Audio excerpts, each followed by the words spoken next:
জায়গা থেকে মিছিল বের করেন বিক্ষোভকারীরা। এ সময় ৯ দফা দাবিতে স্লোগান দেন তারা। দাবি আদায় না হওয়া পর্যন্ত কর্মসূচি চালিয়ে যাওয়ার হুঁশিয়ারিও দেন শিক্ষার্থীরা। এরই ধারাবাহিকতায় এবার চূড়ান্ত আন্দোলনের ঘোষণা দিয়েছে আন্দোলনকারী ছাত্ররা। আরও জানাচ্ছেন শেখ ফরিদ।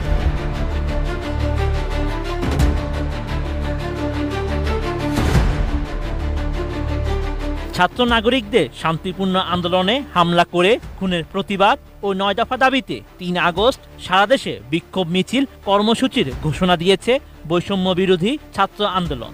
একই সঙ্গে ৪ আগস্ট থেকে অনির্দিষ্টকালের জন্য সর্বাত্মক অসহযোগ আন্দোলনের ডাক দিয়েছেন তারা।